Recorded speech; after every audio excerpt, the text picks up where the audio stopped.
ATV-TALK, the podcast. Sit down with your host, industry professional, Leonard Duncan, as the men and women from the ATV world bring their behind-the-scenes stories to life. Every Tuesday at 5 p.m. Pacific Standard Time. And remember, dream big. It could be your story one day.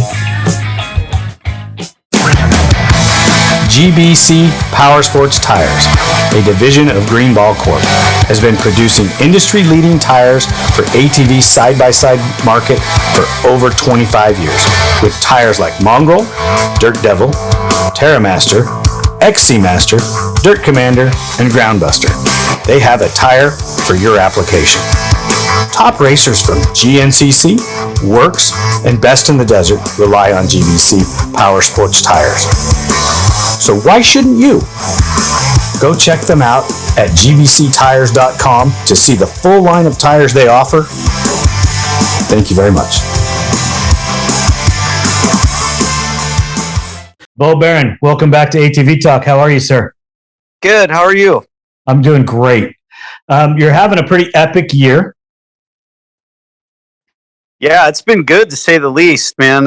I'm kind of bummed about the race in Idaho because I feel like I could have won the race. I came back super strong, and I actually ended up second because Logan made a mistake right there at the end trying to pass Travis. But I feel like I could have won that race, and so far the year I would have had a perfect season, which I've never accomplished in all these years of racing. But yeah, no, I mean, all in all, I can't complain one bit.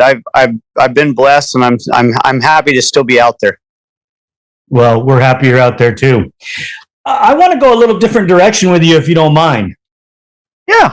I want to know a little bit more about some of your motorcycle accomplishments. Not everybody talks about it, and not everybody realizes that you still race motorcycles at a high level right now. Yeah, I mean, as of right now, I'm just riding mainly vet stuff, right? I'm riding 30A and 40A, which the guys are pretty competitive and stuff, but it's not like lining up for the 450 main at WORCS. I mean, I honestly don't even want to try to go that fast anymore because it's dude, it's not if, it's when, when you're on a dirt bike and you're going that fast, it's not if, it's when you're going to hit the ground.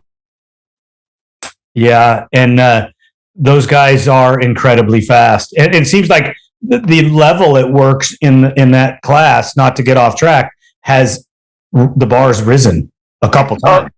Dude, it's unreal, like my buddy, I grew up riding with Nathan Woods, and he kind of set the bar at one point, it was like kind of like Jay, Fred, and Eichner at WORCS, where they could go wide open the whole 2 hours, when they set that. I mean, that's kind of what Nathan did, and him and Destry Abbott, and it's kind of carried from there, him and even Ty Davis. From there, it's just gone to another level. And where Husqvarna brought out Zach Osborne last weekend, and Zach did some laps on the 250. He was going to race 250 Pro, went out for practice, and he pulled him aside and he goes, "Hey, I'm not ready for this. Like, I need to train for this. Can you throw me in another class so I can get some laps in?" That's how gnarly it is. That was a past national AMA champ, right? I mean, yep. The top tier, right? Cream of the crop. So it just shows you how gnarly it is. Yeah, it's crazy. We had some, I think Politelli and a few other guys came out last year, and our boys stuck it to them. And that's what's crazy. You're even talking about the 250 Pro class that is faster than anybody thinks they are. Yeah, super fast, dude. Mateo, Dante's little brother. I mean, I think he ended up like 5th or 6th overall on a 250F from the second row. I mean, just smoking. Just so fast. That's incredible. What's his brother going to do when he goes up to the 450 class? Dude, he's going to get out of there. He's going to go race Hare and Hound or something. I would.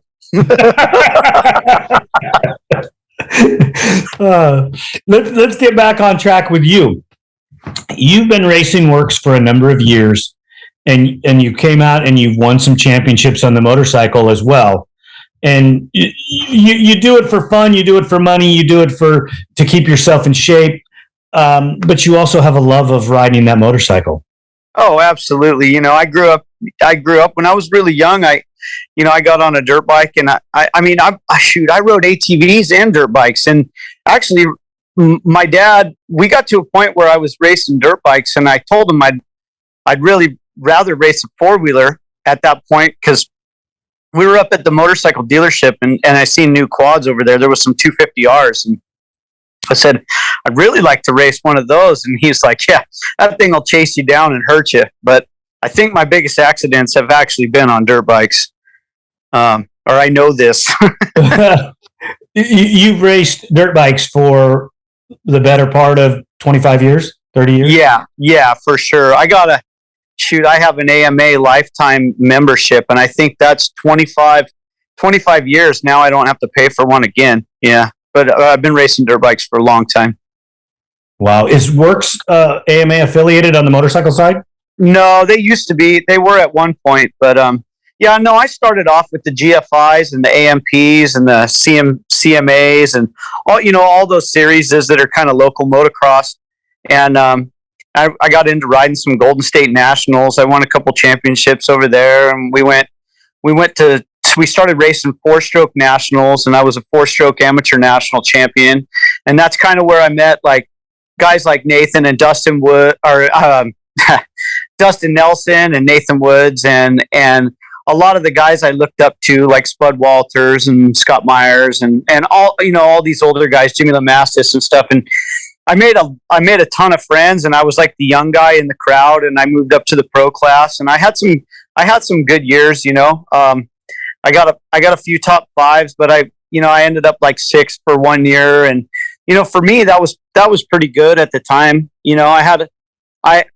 I don't know. I feel like I could have done better knowing what I know now, because I didn't really learn a lot about the bikes and what they're doing until after I started working at Honda. I got a job at Honda, like later, after I was pretty much almost done racing dirt bikes, trying to race them professionally. And that's when I learned the most about them, is when I was there. Just, there was so much knowledge getting thrown around, and I just soaked it up like a sponge. So if I could rewind, I would take the knowledge that I know now and then put it into my racing back then. But all in all, I'm just happy I had these opportunities. When you were working at Honda, did you start riding the ATV there? I did, but it wasn't until after I had raced one. We had started working on another ATV, and that's when I got thrown on the thing to do some durability and stuff at Honda. I did ride ATVs at Honda. I did a lot of ranch squad stuff too, but I did some sport ATV stuff. But it wasn't until after I had already been racing on a Suzuki ATV. How did they take that, you riding a Suzuki and working at Honda? Yeah, I really wasn't. I wasn't supposed to really talk about that much, and I couldn't wear like gear that said anything that said Suzuki, or it was kind of like on the down low deal. And it would have been easier for them to just give you a Honda, wouldn't it? Yeah, I think so. Yeah, but Honda's it's a different program, man. What's funny is I got some help from some guys in the like our R&D department. Guys helped me out with some parts and stuff, and I've never on paper really been sponsored by Honda at all, which is a trip. But the guys knew what I was doing, and they knew what I was capable of, and they tried to help me if they could, and I really appreciate them for that, because that helped me get going. That's pretty awesome. So when you were at Honda, I knew you were a test rider. I didn't know to what level. Did you go out and ride the dirt bikes, the 450s and the 250s, and develop that stuff? Yeah. So I was mostly a durability guy. I did R&D stuff every once in a while. But for the most part, we were doing just supercross and motocross durability testing. But we'd give feedback each time we ride the bike. We had to fill out paperwork and do what we needed to do. So you went to the Honda track and rode there? Yeah, we were out at HPCC in California City. I mean, that's where we were stationed at. That's pretty cool. Not a lot of people get to go do that. No, and it was a way cool facility, and it was, super. I mean, they were serious about everything that we did. I mean, everything. I mean, every single lap time got recorded, and I mean, it was, some of the stuff was crazy. They whoops would get worn out. They'd rebuild whoops, but it would take them, instead of they just go fix them, it'd take them almost a week to rebuild them, because they wanted them all back exactly the way they were for information. And I get it, but yeah, no, it was there's a lot of security out there, and yeah, I mean, nobody can just drive up and get through the gate, I'll tell you that much. So I'm going to get off topic a little bit because I want your opinion. You look at what Honda's doing now and what Honda's done over the last 5, 6, 7, 8 years in Supercross and outdoor, where they've struggled. What is that, an internal issue, or is that developing new machines? What do you think that is? Yeah, I think it's a combination of everything, like, I don't know. I know HRC is involved in helping with getting the bikes for, ready for the factory level stuff now. And, I can't put my finger on it, I know before in the past, it's like, I had heard at one point, it was like, well, we only sell this many 250 AFs, why are we even selling these things? We should just sell 450s only, and to me, that's crazy, because, I have conversations with Curtis Sparks, who used to race for Honda, and, he was just like, if Mr. Honda was alive, dude, it wouldn't matter if only one manufacturer like Yamaha made a quad or not. We'd make one. He'd make one in a heartbeat to go against him, and that's just the kind of guy he was. And so I think they've lost a lot of where Honda came from and originated, for sure, over there. But I still love the brand, and I believe in it because the durability. What I did when I was there, I'm very confident in the machines that I'm ridden and I'm going to purchase and ride in the future too. So that brings me to another off-topic question. What do you think about the hybrids, where you take a motorcycle engine and put it in your 450 Honda TRX chassis and race that? Yeah, I mean, it's so there's good and bad, right? So, like the first thing that is kind of a good thing is that I feel like a punched, not necessarily punched out, like bored out quad, but a completely modded quad, and a stock Honda 450 motor these days are about the same in horsepower. So I feel like, say I got a bike and I did put it in a quad and I get it dialed, I'm back to pump gas. That's saving me some coin as far as that goes. But getting the bike, spending another, 10 or I don't know, they're probably like 11 or 12 grand to get a new dirt bike. That's cost up front. But say you buy one, you run the engine in your ATV all year, you put it back in the dirt bike, you ride it for a while, and then you sell it or whatever. Then you can recoup a lot of that instead of rebuilding motors a bunch, I guess, during the year. Because I have a feeling, I mean, I don't know, because I haven't done the testing myself, but I have a feeling that the bike's going to run for a long time. Just considering the amount of hours that I put on a OEM Honda 450, and we tore it down, and we were just like, wow, The guys back east in the motocross, they love the Honda platform, in whether they're putting it in an aftermarket chassis or they're putting it in a TRX 450R chassis. They're starting to play with the Yamaha motors, as well, because in Europe they do a lot of Yamaha stuff. Oh yeah. So the writing's on the wall. We're going to have to do something. Right, for sure. And WORCS just got rid of the production rules, so it is, as of next year, I think in the pro class it's legal to run a hybrid.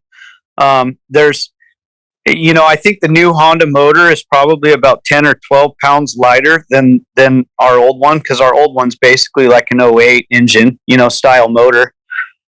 So I mean, that's got to help. But we're gonna have to do some suspension testing and stuff too to make it right. I mean, either that or add weight somewhere. But yeah, I guess in all it'd be great if I built one, because it would be something new too. And everybody's looking for something new, right? Stuff gets stagnant, and you always want to make stuff better. That's why I'm racing this Pro R right now, because I raced my Pro XP for 3 years, and I was just kind of over it. Now this Pro R, it's something completely different, and it doesn't have a turbo. The power's now, and I'm learning how to drive the thing, and it's fun again. Is that one thing that you look for, is to be stimulated as a racer, as a competitor, is to not let it get stagnant? Yeah, it gets frustrating, if you're doing the same thing for so long. There's like, and you just, I don't know, everything kind of slows down, and you lose the drive. But when you've got something new, and you're learning new valving, and just for suspension stuff and just everything in a whole, new is cool. I mean, I enjoy a challenge. The camera. What's that, bud? You're bouncing the camera. Oh, sorry. Yeah, no, I enjoy a challenge to try to make equipment better, and I love developing stuff or helping develop stuff. So yeah, I think it will be pretty cool. You don't have to give me any answers on this, but have you had conversations with the people that take care of you about a new machine? Like me riding something different, like as far as a hybrid. Oh, building building you a chassis, and Curtis putting a CRF motor in it. Yeah. No, Doug, I guarantee Doug won't build me a chassis, so I'd probably have to stick it in a regular TRX chassis. I'd be lucky if I could get him to gusset it, because he's so far behind. But that is something that I want to do. I want to at least build one to start testing. So, and Doug would probably like that too, because we could work together to come up with a suspension package for people to go purchase from Elka. Yeah, that is. I've had a lot of conversations with, because I can't get Doug to come on here. I've had a lot of conversations with Mike Walsh about it, and I'm super intrigued. I have a chassis sitting there. I'm compiling parts, and I'm going to do it. At some point, I'm going to pull the trigger and put the motor in a chassis and build one, because I want to see what it will do. I want to know, is it really that good? Is it that much more durable? And then if we can pull funding together, bring somebody out and let them ride it in its natural environment in the pro class, and see what they can do. Absolutely. Yeah, no, I think that would be great. I know Sparks got curious, and he called JB to talk to him for a little while, and JB makes a kit, and he says he's been selling about 2 a week. And I mean, I don't know how accurate that is, but that's a lot of people building hybrids. And I don't know if it's guys running Pro-Am back east, or if it's just older guys, kind of like us wanting a badass quad. It's B riders, A riders, pro sport riders, Pro-Am riders in the motocross nationals running hybrids. Those people, everybody's running a hybrid. Well, not everybody. There are people that run the Yamaha exclusive, and that has its own benefits and its own platforms. And I was talking to Dean Dillon from Ireland, and he has a hybrid, and he has a Yamaha. And he said that he actually thinks his hybrid's faster, but Yamaha will come out of the turns better and gets better straight ahead drive. Right. And that's the thing too. So, I mean, I've been a Honda guy forever, but I remember getting on Evan's bike, Spooner's bike, because we were going to race a team race, and going around the corner, and I'm like, man, this Yamaha corners really well.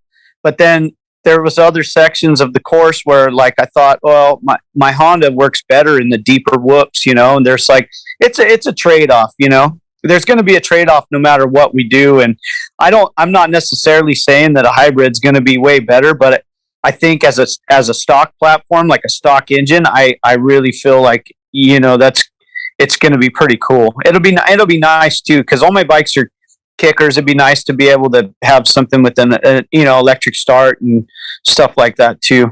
Oh, just more shit to break. Yeah, right. Pretty much. Okay, I want to ask you a couple more questions, and I'm going to get back into some of your career. What did you think about the battle between Tomac and Chase? Dude, it was great. It was great, and I was happy to see Tomac win one more. I'm always for the old guy, and that's just the way that is. But I feel like, so Tomac, you know, I don't know. I feel like, so I know the new Honda, like when you're on that bike, it's a front wheel steer bike, right? And I don't know that much about Tomac's bike, but I know for a fact, like when you're on a front wheel steer bike, when the front end washes or anything, you have no time to recover. You just hit the ground. And, you know, with a rear wheel steer bike, like there's a little bit more time to recover. It may not corner as fast and may not get you the fastest lap time, but it gives you a time to counteract. And just by watching them, I feel like, you know, that's my opinion. That's what I thought. I feel like, and so when Sexton starts pushing that bike, you know, then he's just going to slap down. Whereas Tomac can make a mistake, but pull it off. Do you think that the Honda chassis is better outdoor than it is indoor? I would say as of right now, it's probably better indoor. It's been so rigid for the last few years. It obviously it hasn't been my favorite. That's for sure. Really? Yeah. Yeah. I'm more into the older ones, you know, like, I don't know, up until like 16, I'd say 16. And then I wasn't a fan of the suspension, but I could change that out and I could ride the bike and it was smooth and it wasn't very fast, but I could ride it for a long time, be super consistent. And the suspension, you know, like once I got that dialed in, the bike worked great for everything I wanted. And a lot of times on a 450, you don't need more power, especially a dirt bike. So they started making these things super fast and super stiff. And then so now the 23 models are coming out and you're looking and Honda goes, oh, well, we softened the chassis a little bit, or we made it more rider friendly, and we put a smaller throttle body on it, and this and that, and so now so they're taking a step, you know, back in the other direction. So maybe 23 is going to be a good model for them. I don't know. Yeah, they got to do something because they're such a dominant brand, and you know, everybody has their opinion about the Orange Company. I'm not a fan, but that is here nor there. I think that the Japanese manufacturers, Honda and Yamaha, basically open the door and let those guys in. Yeah, I mean, you know, there's, you know, well, Yamaha's still making two strokes, but yeah, like they've definitely done that. I mean, yeah, Honda doesn't even make a 80 anymore, and you know, KTM's got two of them, and I don't know. It just seems like, yeah, it seems like all these models are being made and brought in here, and like you want a 350? Sure, go grab a 350. I mean, you know, it seems like the Japanese brands should be able to step it up, but I don't know. Yeah, it's a little odd that the thinking in the Japanese companies is maybe not Yamaha as much, but Honda, it's off. Yeah, they're thinking bigger. They think their britches are bigger than they are. Yeah, and I think they're thinking dollars too. You know, it's like why build an ATV that we can sell for, you know, $10,000-$12,000 when we can sell a side by side for 25-30, but you know, 25-30 grand. So I don't know. Yeah, I don't know why they wouldn't want to build ATVs anyways. They could sell the exact same thing they sold in 14 and people would buy it. Right, especially now because they're running out of parts. Oh, totally. But there's diehard Honda people that want to ride a Honda. Right. You know, I've talked to a couple of the guys at the motocross and said if they made new Hondas, I would race Honda. Right. So you have to weigh that in. Let's talk a little bit about your UTV and the development of that program. How did you get started driving UTVs? So I had been asking Harlan, you know, like I just wanted something to drive around at the house, and I said, dude, do you think we can get one and, you know, get a side by side over here? He goes, yeah, I could pull one from Polaris, and if we did photos and did a write up on it and whatnot. So I think we ended up getting like a 4-seat 800, and I had it at the house. He came over, we took photos and this and that, and it was going to be a certain amount of time, and I was going to have to turn it in when they asked for it. And I ended up taking that to Saboba GP with me, and I was thinking, oh, I could try to race this thing, you know, but that was in the back of my head because my buddy Jonathan, like we were driving down there and I didn't even have the money to sign up for the ATV class, and I had to borrow it, and I ended up winning the ATV class, which was a huge purse. And I went up to and I'm like, hey, I just won. I don't have any money, but can you put the money into the side-by-side class? And they looked at me like I was crazy. I'm like, no, seriously, this is me, and sign me up for the side-by-side. So I go to the riders meeting for the side-by-side, and there weren't any really rules at that time. We didn't have to have window nets. We didn't have to have harnesses and stuff. So I had gone to the riders meeting, and there were a couple other guys with 4-seaters, but there was a lot of people there, and they go, yeah, you guys with these 4 seats, you're going to have to watch when they're coming around to lap you guys. You're going to have to make sure and get out of the way. And I was thinking, oh, you know, whatever. So I told Mike, cause I was riding for CAFRO at the time. And I told Jonathan, I said, hey, if I'm anywhere close to a money position, I think they were paying top 10.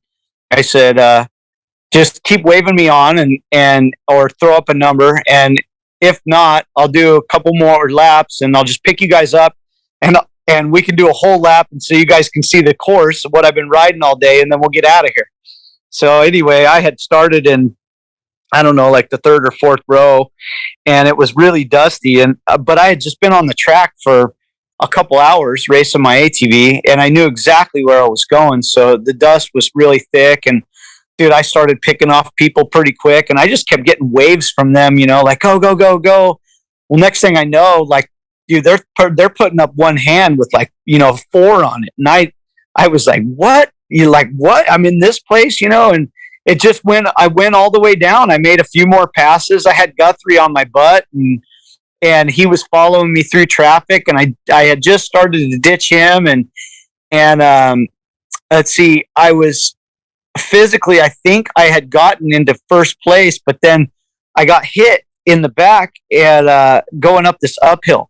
And it was RJ and his guy in a new 900, and they were in a 2-seat. And so they hit me a couple times going up the hill, and I'm like, dude, I got to pay for the exhaust and everything that's on the back of this, because I'm not even supposed to be racing this. This is Harlan's like magazine demo car.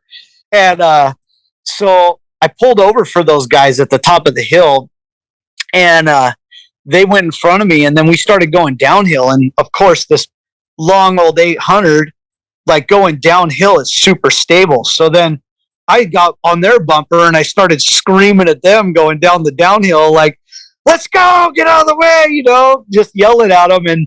And then they'd pull away from me a little bit, and then I'd find places to catch back up. And we got to the uphill again, and they ditched me. And then we were going down, and then I think I was in second with 1 lap to go, and we got back to that downhill, and I was right behind them again. And it was like we were on the top of this ridge line, and all of a sudden they had snapped the ball joint, and the wheel went sideways, and they just flew off the edge of this cliff, or not cliff, this hill. And I was like, oh my gosh, like, what do I do? Like, I can't stop because I'm winning this race. It's going to be like $8,000 in my pocket, right? Or 8 or 10. I can't even remember. It was big money. So like I went down to the bottom and I was so pumped. Like I won the race, and then I was cruising around trying to figure it out. But by then they had come around, and yeah, dude. Anyway, they were okay, but that was gnarly. But that's how I got my foot in the door with Polaris. So like I got a slap on the wrist. Hey, you shouldn't have done that. But maybe next year we can loan you a 900 two-seater. And then it just went from there. Like, you know, I beat Yoakley a few times, and they were full factory sponsored. I beat Yoakley with the stock car at WORCS, you know, quite a few times that year. And then the next year they ended up giving me my own cars to go ahead and race. Well, that's pretty awesome. And how many championships have you won in the car? 5. I've gotten 5 WORCS championships in the car. Wow. And how many dirt bike championships have you won? Dirt bike, I'm not sure, just because they're plus 30 and stuff. I've won some. I won actually. So a couple years ago, let's see, what does that say? I think it's 2016 and 2017 at Big Six. I won the Pro 2 championships on the 250F. So basically, kind of like 250 Pro class or whatever it was. I won two of those championships back to back because I started racing again with this kid Mitch that I helped get sponsorship from CST. You know, my main company. But yeah, at WORCS, I think I probably have 3 or 4 30 plus titles.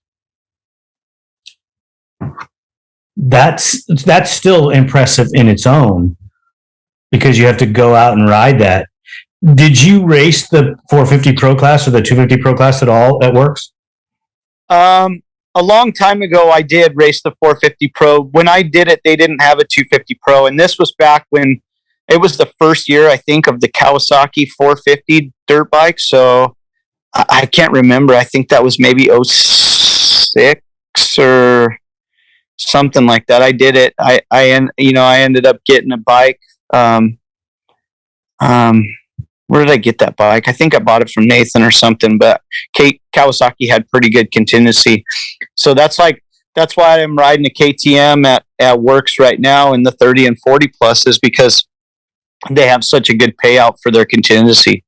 So like last weekend, I raced my 2-stroke.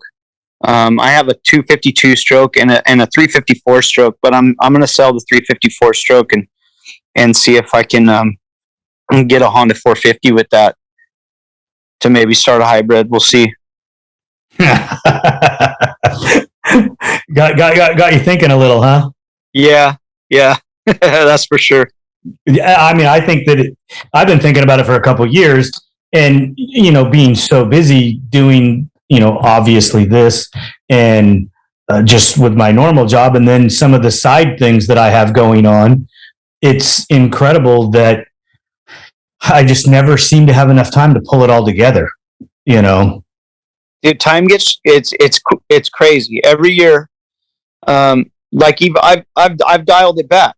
I dialed it back this last year. I went from racing 2 side-by-side classes to just 1. So instead of pro stock, I'm racing pro production, and that's it. And still I find myself somehow I have less time even doing that. I don't understand. I think they keep winding the clock. Somebody's winding the clock faster just to see if we can keep up. Well, I asked my dad, he's 87 years old, and I go, Dad, when do we get less busy? And he goes, I don't know, because I'm busier than I want to be. Exactly. and my dad has a pretty easy schedule. I mean, well, for me, I think it's easy. For him at 87, I'm sure that the 6 hours he puts in or so, in the shop, and then working in his own shop, restoring whatever he's doing or whatever he's working on, wants to work on that day. Yeah, it's a taxing, he's still got to 10, 12-hour day. And he's 87, and I'm just like, dude, that's awesome. Yeah, I'm very blessed to still have him around and to be able to pull his knowledge all the time, because as soon as you think you know something, you get into a situation and you don't know, and you ask, and he goes, get out of the way. And he just does it, and you're like, oh, okay. All right, thanks, Dad. Yeah. and you think you're accomplished, and I got gray hair. I think that I'm this guy, you know, that knows how to do all this stuff. And no, not when it comes to working with him. You get the elbow and get out of the way. Right. And dude, you try to soak up every bit of information you can, because one day it's not going to be there, dude. Yeah, don't even remind me. I think about that all the time. And you spend as much time in the shop or even just sitting there listening to the stories. You know, you may have heard them before, but one day you won't get to hear it. Right. Absolutely. You know, I mean, I put him on the show as often as I can. When Mike Coe comes over, my dad and Mike start talking about old school stuff, and it's a different conversation every time. Right. Talking about a different company with a different build of this machine, and they're doing that, and they're doing this, and they're talking about so-and-so, and some of the names I know and some of the names I don't. And it's so cool because I just sit back and watch. Yeah. I enjoy it because you just see him light up with being able to remember this guy, and Mike knew that guy, and they worked on the same stuff, and yeah, it's pretty cool. Yeah, that's awesome. With the UTV and the motorcycle, are there anything that you take from the motorcycle to the UTV?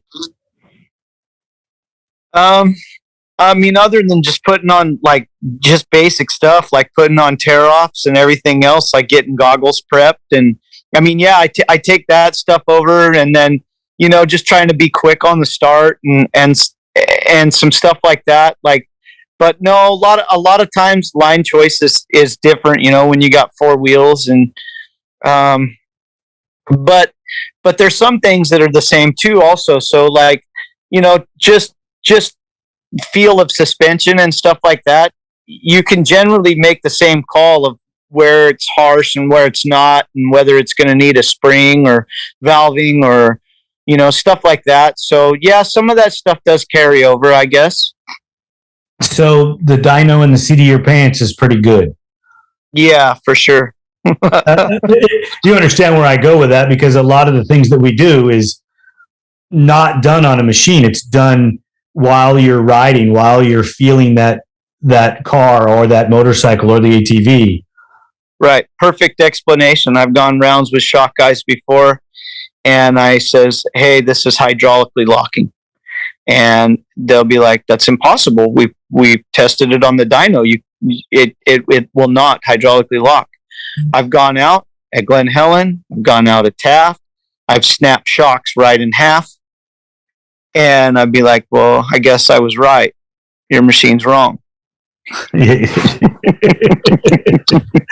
I mean, you can't take away from anybody like Jamie that does the PEP tuning. I mean, that guy's freaking incredible from what they say and some of the conversations I've had with him. And, right. You know, he does an amazing job. But rolling it off the dyno and then feeling what it does as you roll the throttle on, there's nothing, you can't buy that. No, rider input is way more important. I think so too. You know, yeah. We still tune 80% or 90% of this stuff seat of the pants. Right. You know, I mean, granted, we're getting older, but it's still, some of the machines I don't really like to ride, you know, but just enough to do what I got to do and then get off of them. But others, you know, you enjoy it enough to play a little while you're tuning it, you know. Yeah. So I got a little story. When I was working at Honda, I remember one day we were at LACR, and Bruce Oglesby was with us that day, and I was pretty green. I hadn't worked there for very long, and we were testing something, and they go, hey Bruce, you know, he had cancer and he had a lot of issues, and they go,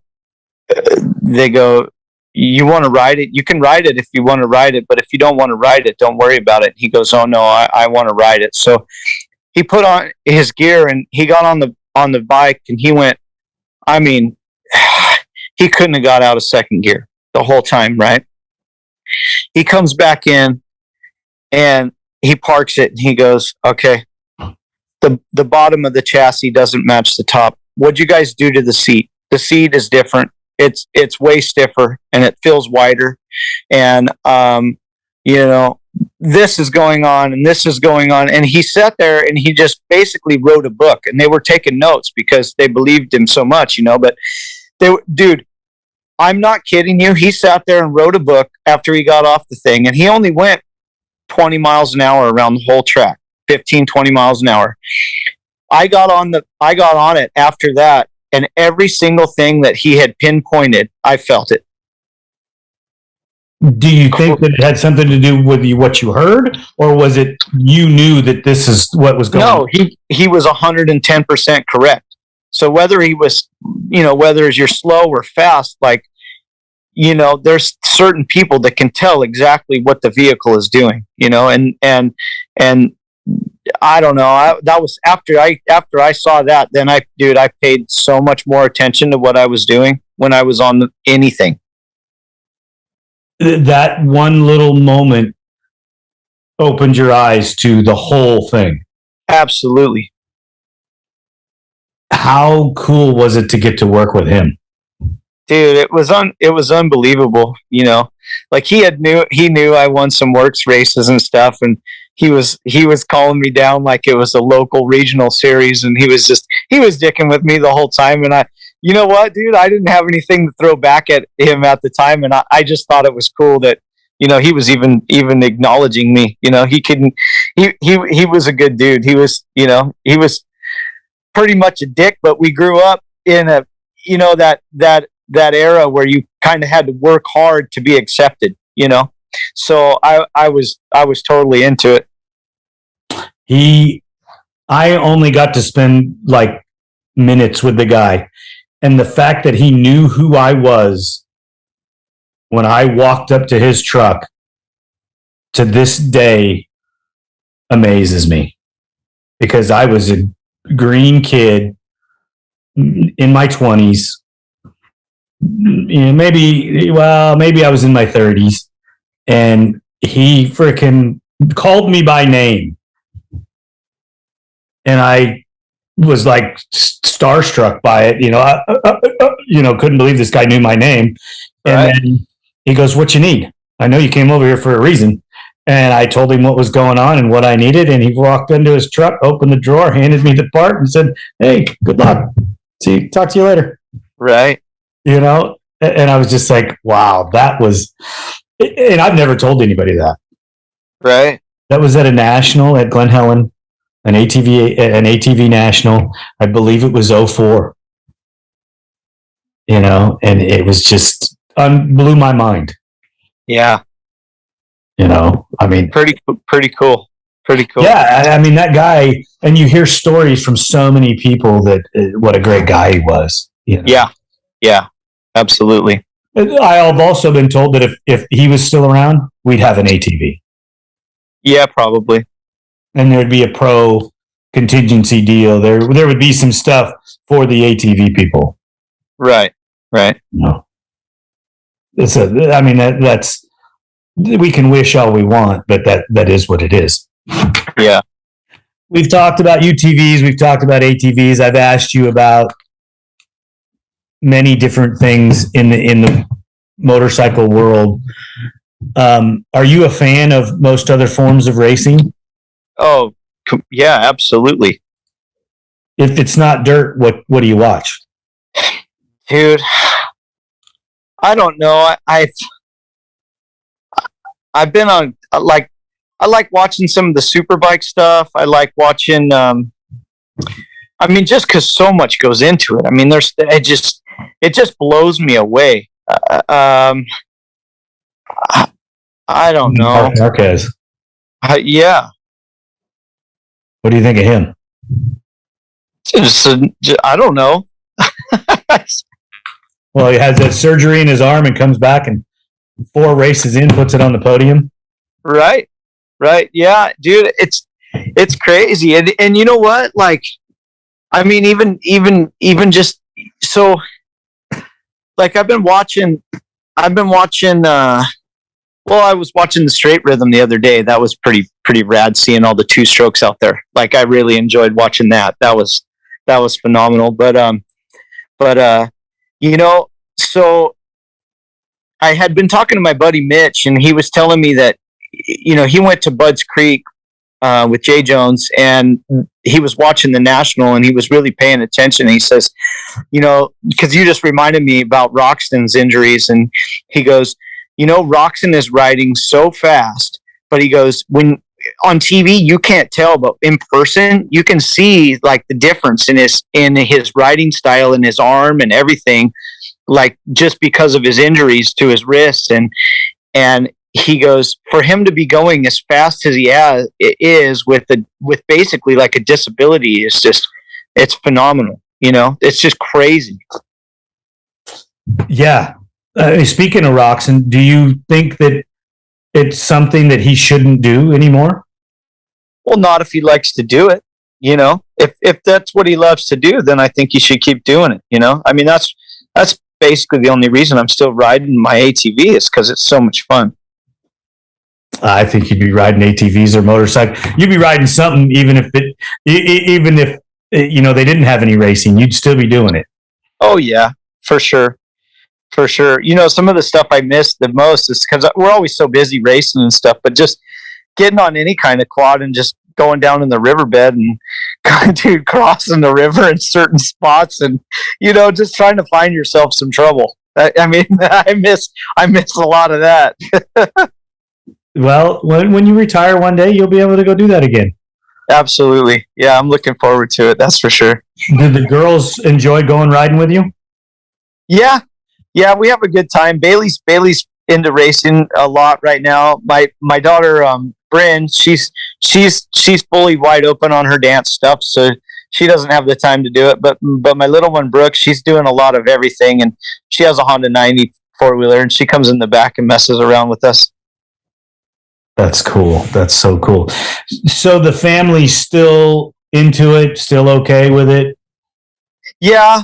I mean, sometimes Brandy's just like, you haven't gotten hurt too bad, you want to wrap it up. But I think she knows that it'd be more miserable if I didn't ride because I'd be pretty grumpy probably. Yeah. What are you going to do? Right. Yeah. I mean, what's left really? Well, there is life after racing. There really is, I know. Yeah. You just develop into other things. I know I reached out to Brandy for some information about you, and she instantly freaking got it to me, it's pretty awesome. You'll see what we'll put together for you in the way we do the episodes now. But let's get into ATVs. Okay. You have done something that I believe in our industry is legendary. You've won 10 championships, and some people can say whatever they want about the level of racing. You have to show up, you have to finish, you have to race. It doesn't matter who's on the track with you or who isn't on the track with you. But you've won 10 championships in a professional series that's top notch. Nobody else has done that. Yeah, it's pretty crazy to think about. It still hasn't hit home with me, because I'm still like in the game, but I'm sure it will at some point. But yeah, it's a lot of effort. A lot of effort goes in, and a lot of things have to go your way in order to win a championship. And I've been at it for a while, so yeah, I think in a whole, some of the best information that I've gotten was pretty much from Roll. So when me and Doug were talking, so I got to a point where I was going to end it with H&M and try to do my own thing. He goes, man, because I told him, I said, well, what do you think about this sponsor? They'll pay me, or what do you think about this? Or what do you think about that? He goes, well, to be honest, I've seen a lot of guys try to change their program to make more money here or there, but it doesn't last very long.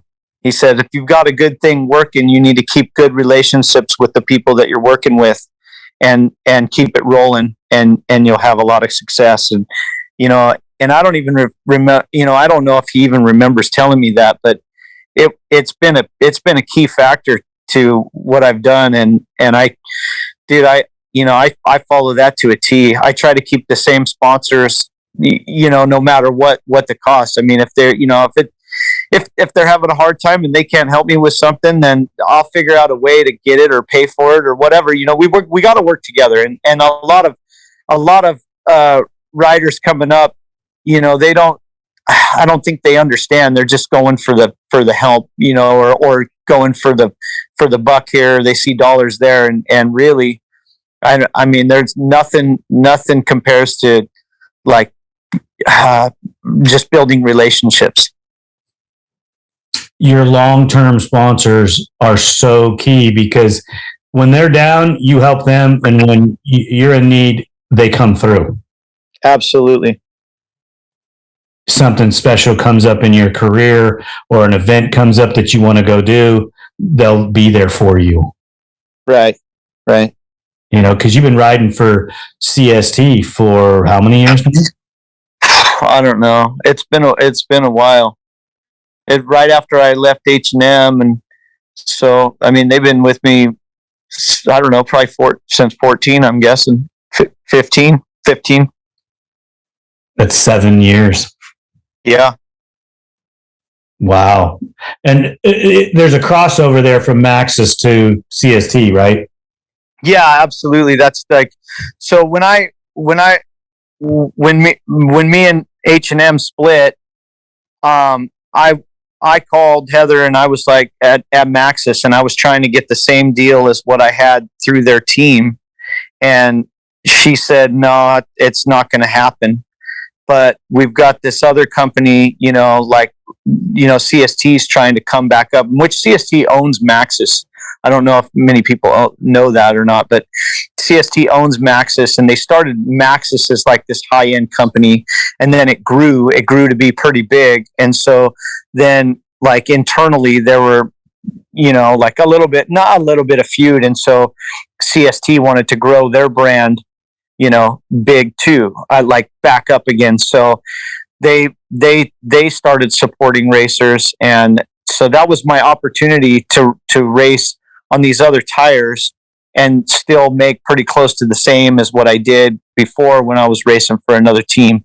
So that was my foot in the door to keep racing. And so obviously I took it. And then I've helped develop tires since then for these guys. I mean, I just got done working on some dirt bike stuff that's not going to be out till next year. But I mean, I have 3 years in on these dirt bike tires that I'm so proud of that haven't even hit the floor yet. That's what it's all about, is your development. The knowledge that you have can't just go away. You know what I'm saying? Yeah. They're going to scoop you up when you decide you don't want to race anymore, because they need the developmental mind. So you'll be busy. When you stop racing, you'll be busy. Right. I hope so. Like, this weekend I'm going to that UTV takeover to meet up with the new guys at Elka and stuff. And so like to sell a test to them with me and Doug, it's kind of hard because they don't know us like Martin did or other people. But really, when you put two guys that have been doing it for so long, Doug, on the end, like with him valving things and me just coming back with the feedback, and he can read what the car's doing while I'm driving, and I can tell him exactly what I'm feeling and which way to go. Like, I feel like our testing is worth, one day is worth 10 days with a couple other people. You know what I'm saying? And so that's super valuable. And I hopefully the new guys learn this really quick. Yeah, I've noticed a difference in the company, and I hope that they start understanding that there was a lot of people that have backed Elka for a number of years, and that they respect those relationships. For sure. I remember when, gosh, I don't even know how long ago it's been, but we're talking 202, maybe more, when they came in the door, and I met Martin, and we started being an Elka dealer, and working with Doug Roll with all of his stuff. I mean, but we've been with Roll for forever and ever, Right. Before he was Doug Roll, before it was Roll Design. Yeah. So I'm going to try to inform them how many chassis have been broken and snapped, and shocks and races not paid for because of, a product and where it is today. So hopefully I can do my best to fill them in on the blank spots. Well, I hope they ask you the right questions and respect the fact that they're not going to get another rider of your caliber to come and sit down with them because you think that you're in the 20 championship range or more in your career or better. And for a rider that's had that much success, or an individual that's going to sit down with your program and talk with you, you better listen to that guy. Yeah. I'm pretty easy. I'm pretty mellow. Well, and that's one of the reasons why it makes it, to me, a no-brainer, because you're not pushing it. You're not aggressive. You're going to sit down, you're going to talk methodically and have a great time with it. Right. Is there somebody there next to you? Oh, my dog. He's just messing with me. Most memorable moment racing an ATV? My first championship was, there's so many that are pretty close, but my first championship was a big deal. I'll never forget that. That's for sure. Just coming in and going, we did it, somehow we did it. Cause it was me and Mike at Cafro, and we were up against some, Dad's had a team and which was Kawasaki, and we had J Fred and I don't know, I think there was a couple different guys on Can-Ams, and you guys were on the Honda, or maybe I don't know if Doug went to Polaris. Yeah, Polaris, that's right. And then Nelson on the Yamaha. And so just to me and Cafro putting something together and actually making it work and winning the championship, that was a huge deal. But I think when me and Matt and Davey went to Canada and we won at Latuque as a team for basically US, because I think we were the only team, that was huge to me. I don't know. Those two are my buddies, and for all three of us to get together and win a race like that was awesome.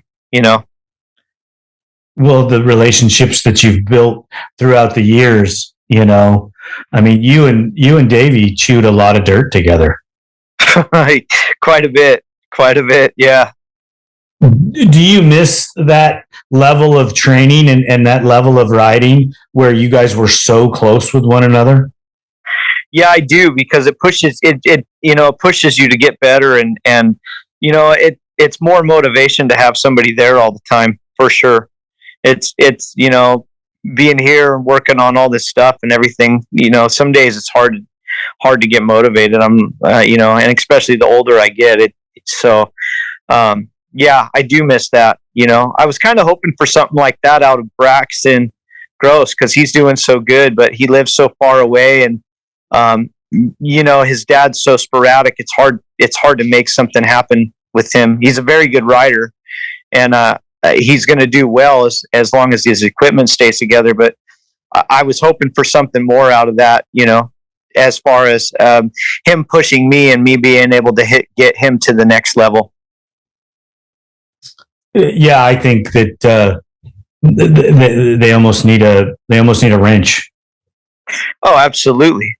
Yeah, and I mean, I've told Kyle this a couple times, but really, it's not in my hands. It's his deal. I help the kid the best I can. I help him with tire support and whatever else I can help with. I do my best, but at the end of the day, it's his call. Yeah. Do you think that they're going to go pro next year? Oh yeah, for sure. And I think that the kid will be in there too. But I just hope that his equipment's safe. Yeah, that's always a hope, right? Absolutely. Fiercest competitor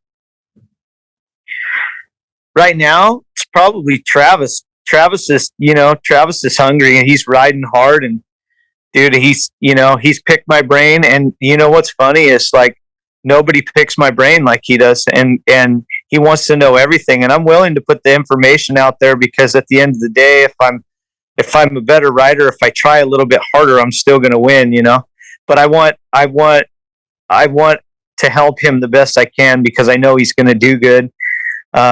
He gets a few things under control, and I think Travis can take over. Yeah, I think he could do it. I think I've thought that's from you and I've had this conversation. I thought that the day I started talking to him, I thought that. Yeah, he's got a lot of grit. I mean, and that's what it takes. If you want to win championships, you got to have a lot of grit. You got to put everything behind you and just get the job done, like we were talking about with Eichner. You put on your helmet, and I got to go to work. And I believe that as he develops into an ATV racer, I think that that's where it's going to go. He's probably going to have to get off the dirt bike a little and get on the ATV. Yeah, it's going to be good.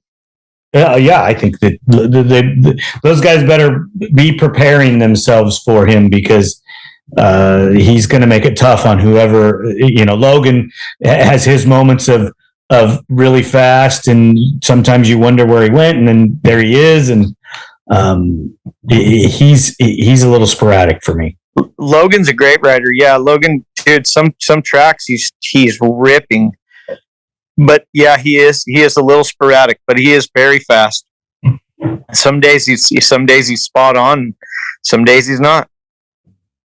Yeah, but for getting to watch his development is pretty cool, because I remember we were at Taft the day I thought, okay, he's a real pro now, because his level of speed went up, and he just was faster. You could just physically see it, Yeah. I mean, it's fun, because I've got to watch a lot of this stuff as well as you have, throughout the years and everything. Yeah, it's crazy. Like, Braxton's getting ready to go pro, and I remember going to the line at, like, what's the track that Johnny used to have down south? Kahia? Yeah, Kauai. And I remember going to the line, and high-fiving him, when he was on I don't know, maybe a 70, a little Apex or DRR, something like that. And so now here he is. He's racing with me. Yeah, that is crazy, and he's young enough. He could be your son.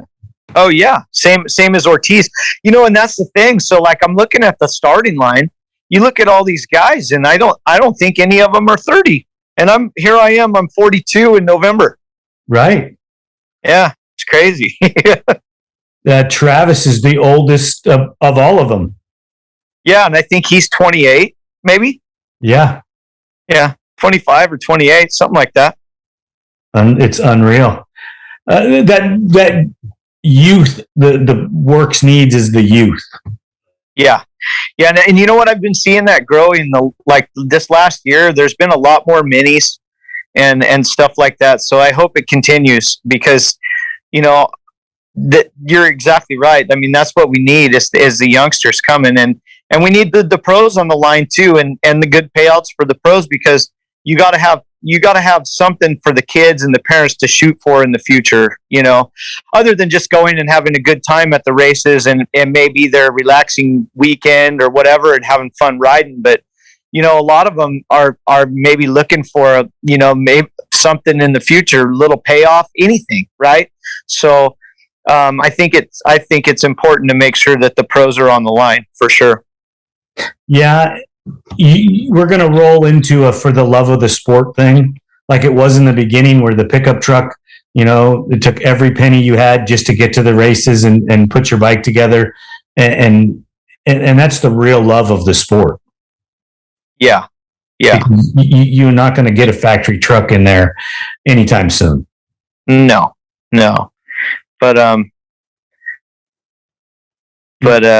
you keep the love of the sport going, and that's where you're going to build those relationships. Where do you think all those people came from? They came from the love of the sport, right? Just wanting to ride. Absolutely. Why do you do it? Because I love it. I mean, and you have to remind yourself too. Like I try to tell all these guys that get frustrated and they have these issues, and I mean, dude, just rewind it and remember why you're here. Because if that's completely out of touch, why you started this, then why are you here? Right. Keep it simple, because you could be home mowing grass, or you could be here racing your ATV. I mean, what's more fun? Right. Yep. A bad day racing my ATV is still better than a good day mowing the grass. Absolutely. Right? Yep. You said Travis was the guy of today. The one guy that is always there in your mind, who would that be? As far as competitor, somebody that you either struggled with or was always there in your hip, making it tough on you. Dude, to this day, it's still in my mind, it's J Fred, like when we were battling, and even the day that he got hurt, like I got out front early and I was just sitting there thinking, fuck, am I going to be ready when he catches me? Like, cause I was thinking he was going to be coming no matter what, because he was always that freight train. No matter how fast I got, it always seemed like we were neck and neck at the end of the race, And so, I think about him all the time. Yeah, he was a fierce competitor. Absolutely. I got to race at Best in the Desert race against him. We raced out there near his home. Moapa. Yep. And him and I he was riding a 250R and I was riding a 660 Raptor. And they ran us through this ravine area, and it was just wide enough to get through there. Well, somehow I got turned sideways in there and was blocking it. And he's behind there screaming. I freaking put the quad on my foot and fell down, and he's just freaking out, And when we came out of the wash, we each went different directions, and we get to the lane where you had to go to the finish line, and I beat him to it. And I take off my helmet and he's like, gosh, I got beat by my dad. I wasn't that much older than him, but I was older than him, I had gray hair at that point. So that was a positive memory for me, that guy's a hero. Yeah, I got a lot of respect for him. I remember we were racing at Glen Helen, and we were in the back, and Timmy had put this hairy downhill in the course for the pro section, and there was a pro-am flipped, and there was only really one line because you had to straddle these ruts. So this kid had flipped, and I was leading the race, and I got to him first, and there was nothing I could do. He was underneath his four-wheeler in this rut, and so, dude, I threw my quad sideways just to make sure nobody could pass. And J Fred rode up, and I said, "Hey, dude, we gotta go help him and get him out of the way." So we left our four wheelers up there. He came down there. He helped me get this kid up, get him on his way, and we went back. and there was no shenanigans. We got our stuff going. We went down the hill, and the race continued, instead of like pretending, hey, I'm going to help you, and just trying to go around, or, pulling a quick one just for some results or something like that. Like, the guy was so stand up. We just handled business, and then got back on our way. And there's a lot of respect there for that. Yeah. You just wish that all of your competitors were like that. For sure. And right now, I've got to admit, we have a really good group at WORCS. Like, all the guys that we're racing with right now are pretty good people, and we all get along, and we can joke. I mean, Ortiz moved up. He's a good kid. He's another one that I saw racing 70s, and we have a really decent group. I think, let's see, Kenny's racing now, and his brother Cody, I think, is going to ride pro next year, and he's super fast. He has his days where he's faster than me on a motocross track, and just a super cool group. It's great that it's evolving that way, because that's what it needs to grow. You need the camaraderie of those guys, because they're the ones that are going to pull it through. They're the ones that are going to do this for the love of the sport, because there is no giant payout for them. Right. Yeah. And dude, we got a lot of friendship going on. It's cool. Well, those are the guys that, when you do decide to pass the torch, that the position that you'll get in the industry, those are the relationships where you'll remember all those guys, and you'll come back and teach them, and I'm sure that you're going to develop their programs for them, and help develop the industry, because that's what we're all trying to do. Right.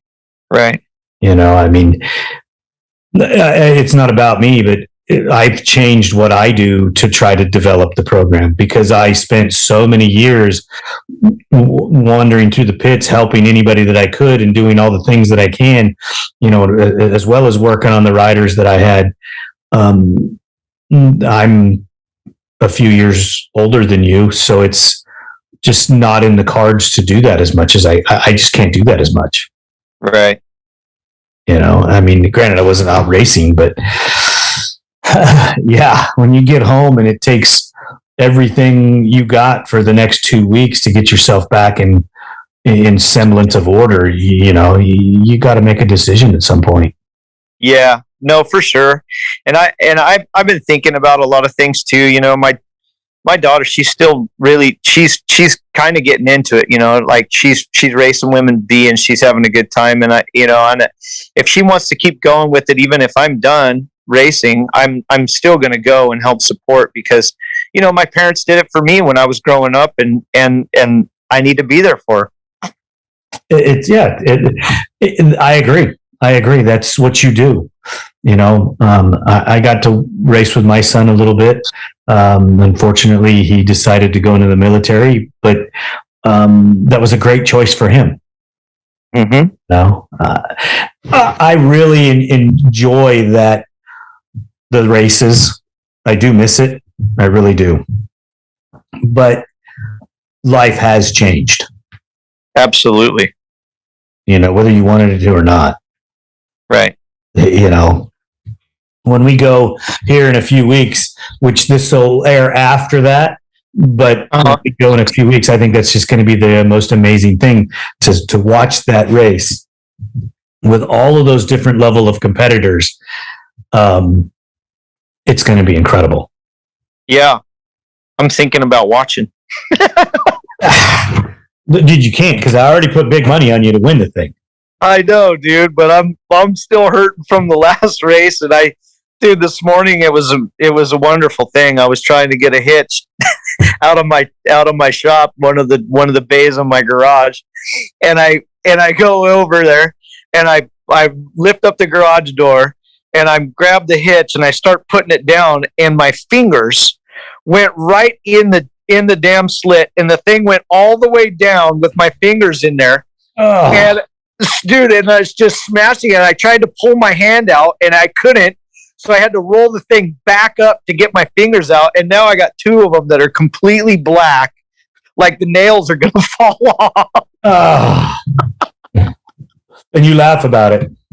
Yeah, I mean, what do you do? I wasn't laughing right when it happened, but now I am. Well, I was doing a laugh cry thing, so I wouldn't tear up.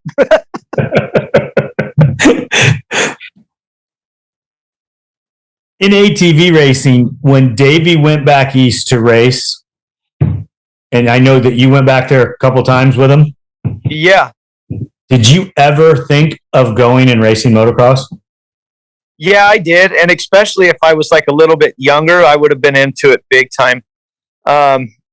We went back, and the year prior to him doing really, really well back there, we went back there to see what it was all about. And we had to make some changes to the bike and get it a little bit lower. And the dirt was more grippy out there. So we were using the wrong tires. And, we all came up with somewhat of a setup for Davey to use the next year when he went back.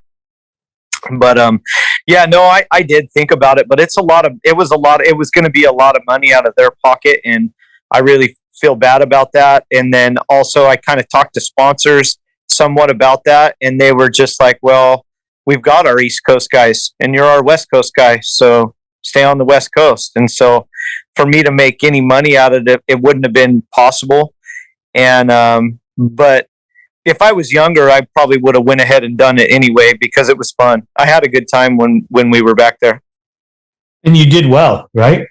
Yeah, we didn't do too bad at all. No, we did decent, for just trying it out I think we went to, I can't remember. I think it was three races that year, but yeah, we did pretty good. And then Davey came back and got a pile of podiums, the next year. So it was pretty good.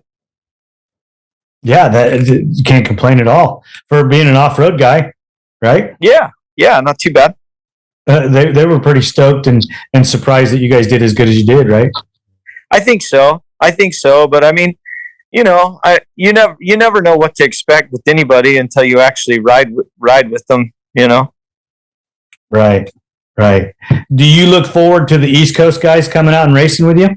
Oh, for sure. It's just going to do nothing but grow the sport, whether I get my ass kicked or not. It's really about just kind of growing what we're doing, and it makes it fun. It's nice to have other guys there too, like and a bigger lineup, and it's all good. There's really no bad side to it. Yeah, because a group of the guys that are coming out for this money race on Friday night are going to race on Sunday. Sweet. Yeah, that'll be cool. Well, I mean, and you know what? They should too, because I don't know how long, how much time it's going to take, how much track time they're going to get. So if they want to actually ride during the weekend, they're probably going to want to race the WORCS race. That way they can get their time in. I know Hunter really wants revenge. Oh yeah. Yeah, he's talked about it. He's super excited about it. I think Josh Merritt's going to come out and race again. I'm not sure. I haven't talked to him. I don't know if Joel's going to race the Sunday race. I think he might. Yeah, that'd be cool. I know Walker Fowler messaged me, said he was going to come too, which is cool. Yep. Bryson Neal's coming too. Oh, he is now. Yep. That's what I heard. I talked to him the other day, and he said he wasn't going to be able to make it. Well, he must have changed his plans after the fact. Yeah. So there, in the beginning there, he was going to come. Oh, okay. Gotcha. I know Bryce Ford can't race the Sunday race, but he's coming for the Saturday race. Brandon Hogue I believe got a ride, and he's coming. Nice. I think it's John Galata Jr. I think he's coming. Cool.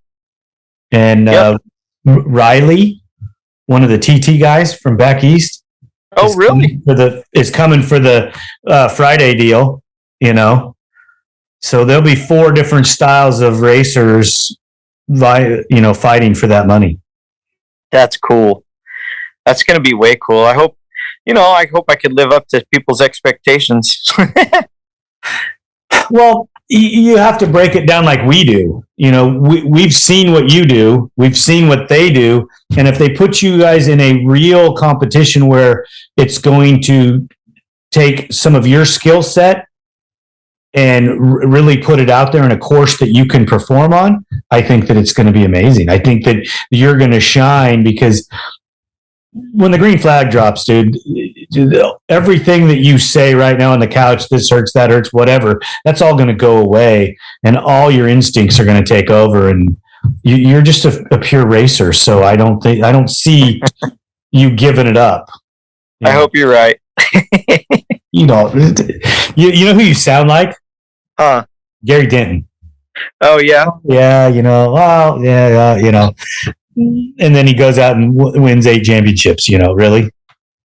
Right. Being humble is great, and I think that has helped your career and helped your fan base, because you won 10 titles, and how many guys can still be a fan favorite and have won that much? Yeah, I don't know if I'm the fan favorite, but I try to keep good relationships with everybody that I meet. I do my best. Sometimes I can't remember anybody's name, to be honest, but I do my best to be as nice as possible to people. Yeah, I'll tell you this: being a builder and going to the line against you is the hardest thing ever, because you're a nice guy. Right. I enjoy talking to you. I don't enjoy racing against you, but I enjoy talking with you, and the some of the things that you've said to me, off the cuff, I just really enjoy, after the race or before the race, and when you take those deals and you see that I'm not the only guy that you're that way with. You're that way with everybody. Right. So everybody enjoys racing with you, and they don't enjoy because you're so damn fast.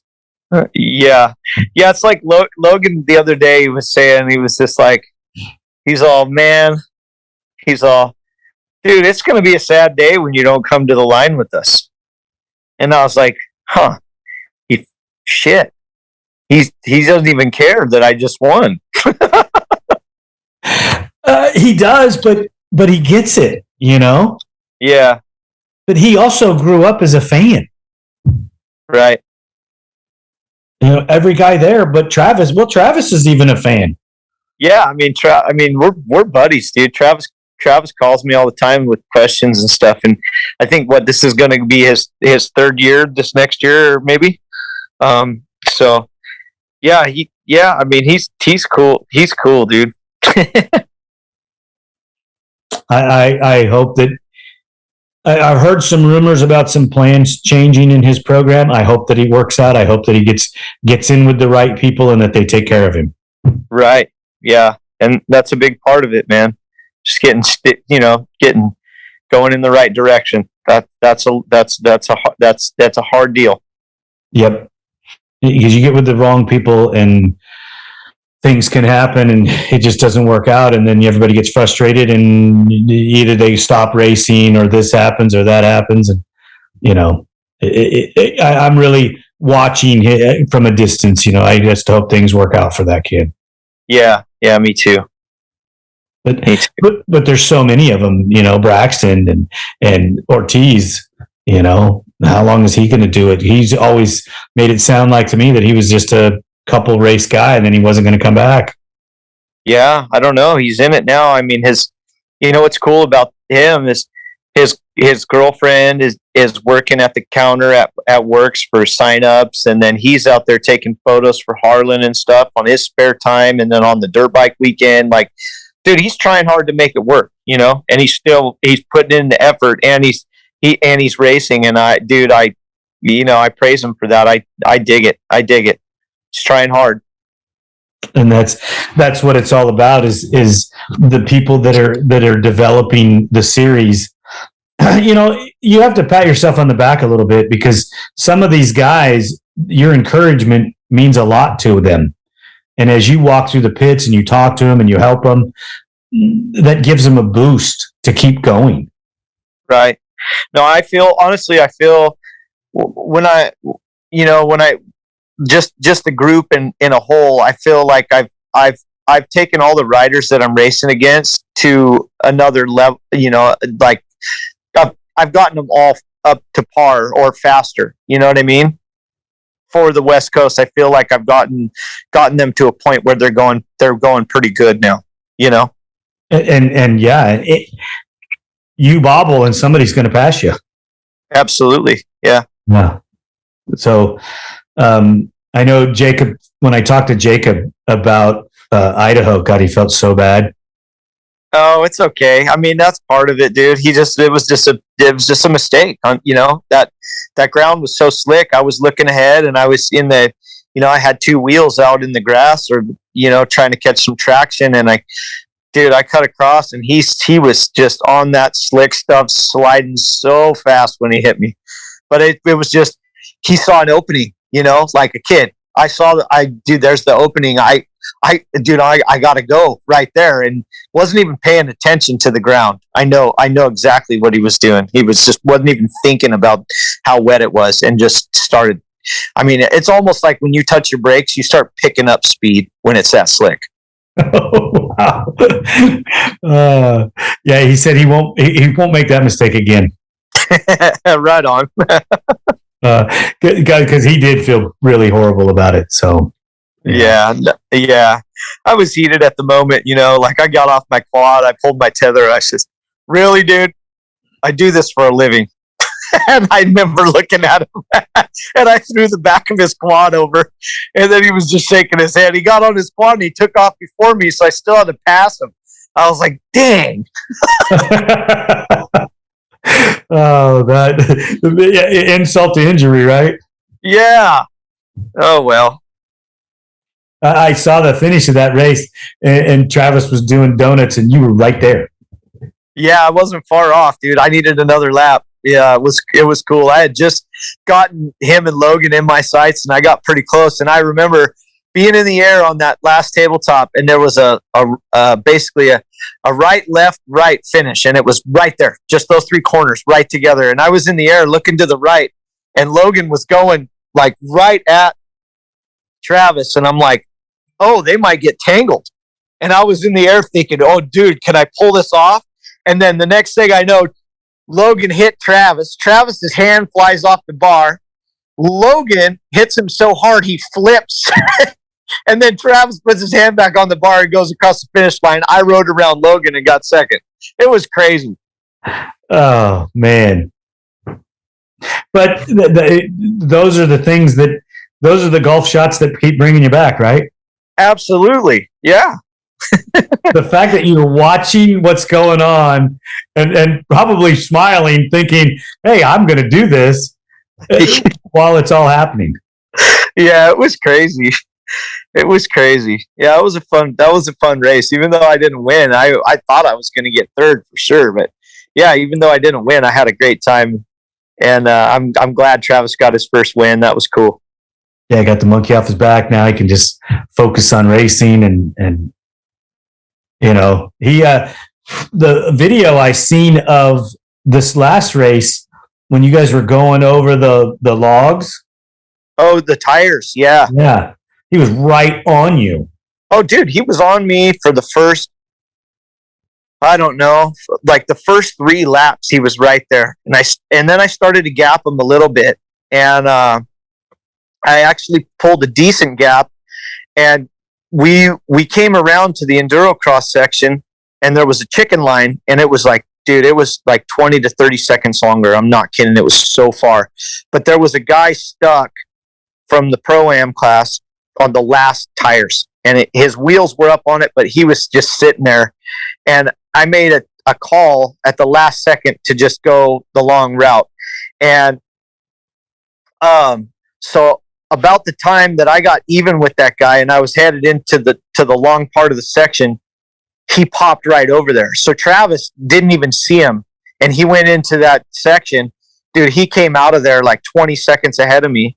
So then I was just like, I was bummed, I was shaking my head riding through there like, dude. But I figured if that guy was still in there, I would have had to help him over the log or the tire, and Travis would have been right behind me. So I figured, well, maybe I'll get lucky and then they'll be stuck there and I can, go right through. Well, it was just a bad call on my part. And, anyway, no, I put on a charge and I ended up catching back up to Travis and passed him. And it was a burly race, like back in the day when me and J Fred would battle, like, it seemed like a couple of the corners, he was falling off the front of his four-wheeler. Like he was that tired and, steering with the armpits, and we were laying it all out there. And that's what it's all about, right? Yeah. Yep. If you could give some advice to the youth, what would be the conversation you'd have with them?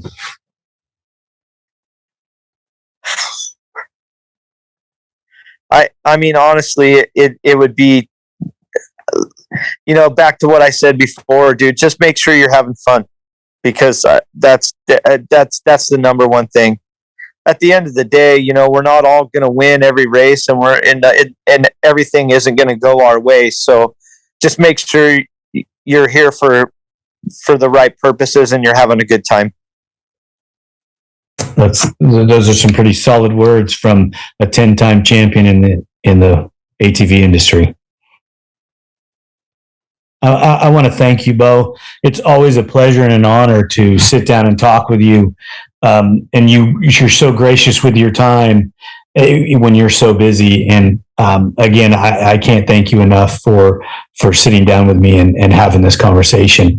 And congratulations on your 10th championship from somebody that's got to be there and see every one of them. Thank you. Yeah, it's been a long road, and I don't want it to end, but at some point we're gonna have to shut her down. I don't know when, but I'm still planning on racing next year. I've got everything. I'm trying to line everything up to do it. So we'll just see if all the sponsors come through and everything happens, and they still want me out there. Shoot. Even if I start losing to these guys, it really doesn't matter that much. They're all my friends, and I don't know. Like everybody, a lot of people are keep saying, "Oh, dude, you need to just shut it down, just go out on top." Well, it doesn't take long, and people forget who you are. So I don't think it'd really be like, oh man, he shouldn't have raced that year because he got beat or whatever. Like, I don't know. I just think it, I don't know what I think. I just think it's, at some point it's inevitable, right? So just go with it. When it happens, it happens. Right. Well, let's develop that hybrid through 23 and come out with it in 24. That would be cool. New platform, almost 45 years old, rocking a new hybrid, that's fast, smooth.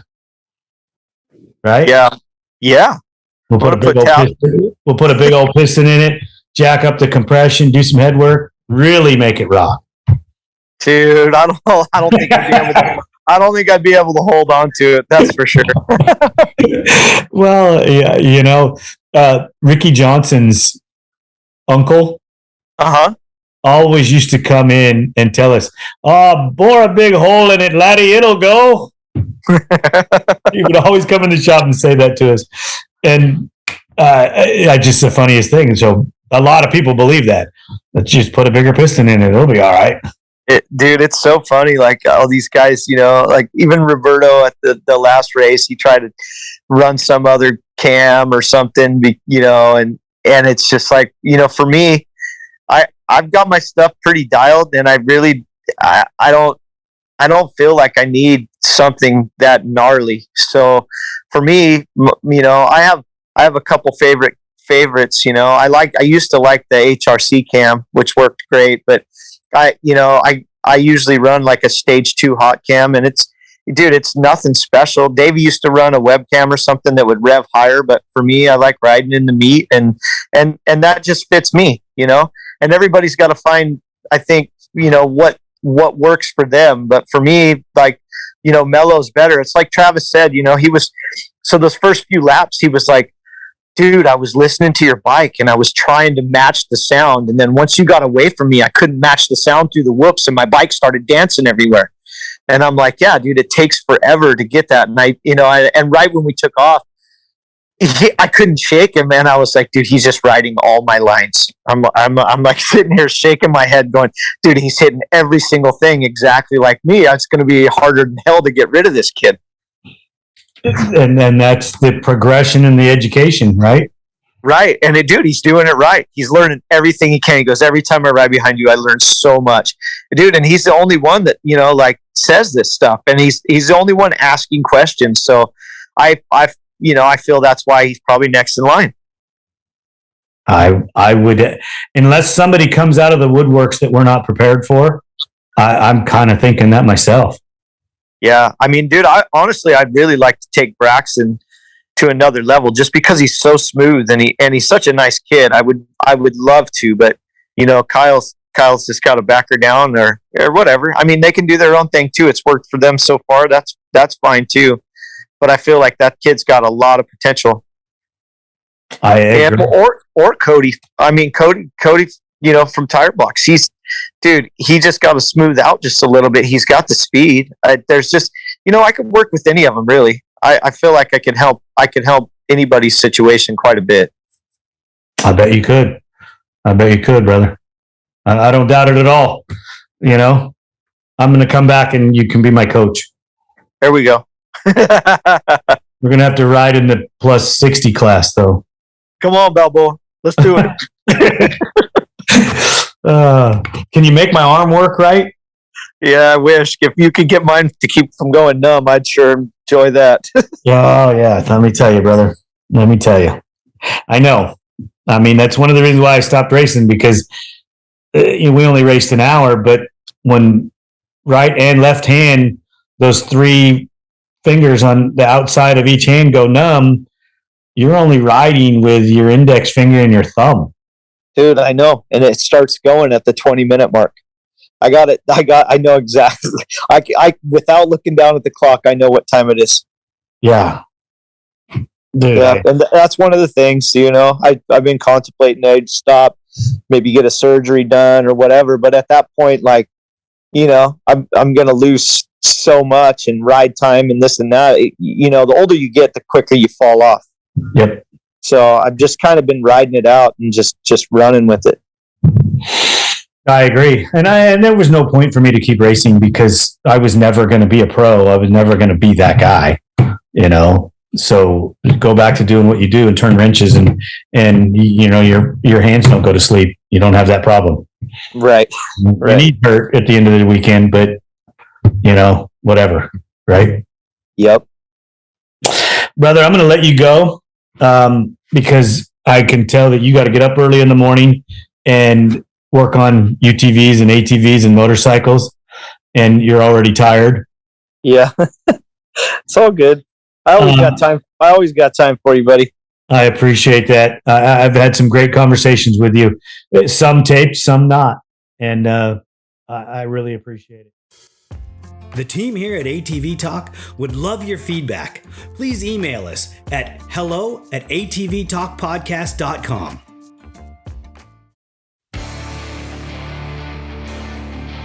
San Diego's Body Evolution and Wellness Center. With over 17 years experience, Dr. Heidi looking out after all your chiropractic needs, and Coach PJ looking out after all your fitness needs. Visit our website, www.bodyevolution.org, or call for an appointment, 619-987-8875. Duncan Technologies International. More than 33 years in the industry building racing programs and ATVs around the world. We build winners. Thank you for listening. We hope you enjoyed the episode. If you did, don't forget to rate us on all the available platforms and share us with your loved ones. Follow us on Instagram and Facebook for more ATV Talk news. See you next time.